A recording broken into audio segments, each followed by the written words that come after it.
Okay, so a quadcopter, this is a quadcopter, and a quadcopter is a type of multi-rotor which you can think of much like a helicopter,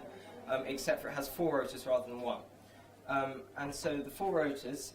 gives it mechanical simplicity because you don't need a complex mechanism which you would need on a normal helicopter of a similar size, which would control the pitch of the blades. Whereas with this you can simply speed up or slow down pairs of motors which are spinning in opposite directions in order to change the direction or the tilt and roll on the quadcopter. And so the increase in the amount of blades also gives it other benefits on this small scale, including so it can have a really high thrust-weight ratio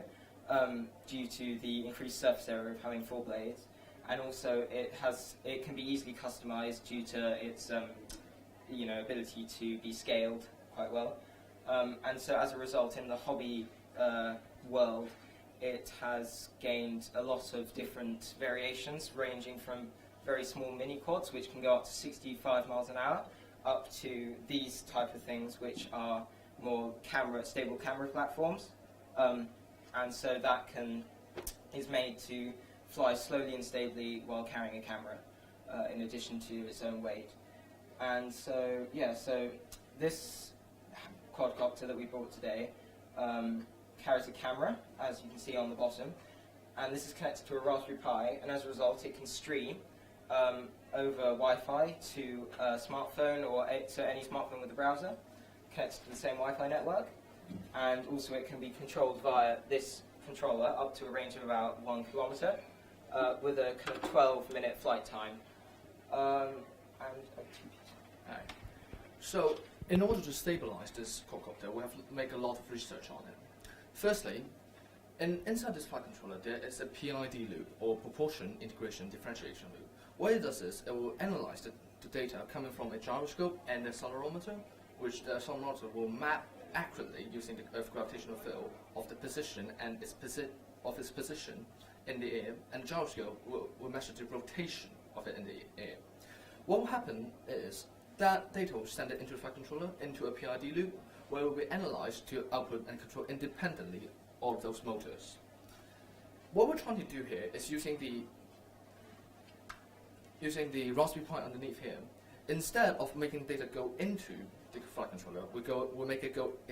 directly into the Raspberry Pi, in which we'll using Python to write our own version of the PID loop and make sure it's been looping. Therefore, it can output the signal into the flight controller, then control the motor. One of the benefits of doing that is it will have an infinite amount of extensions to be added on it. For example, a GPS or any possible use in the future. The reason we don't connect our motor directly into the Raspberry Pi is the Raspberry Pi just simply do not have enough power, don't have enough voltage and current to drive 4 850 watts. 850 watts of motors.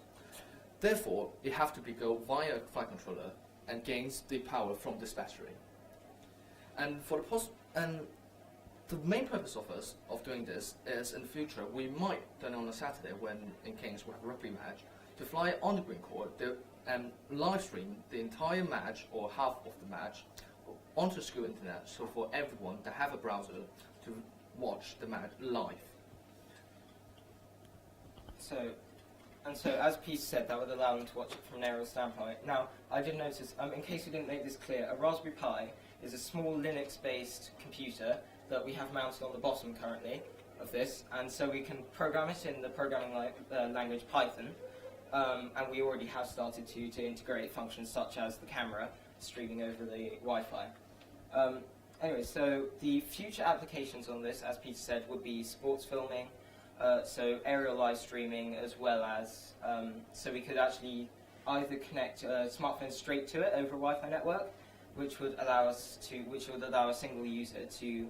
control the camera, or we can actually stream it straight to, for instance, the school website, which would allow people to log in just to the school website as a guest and view this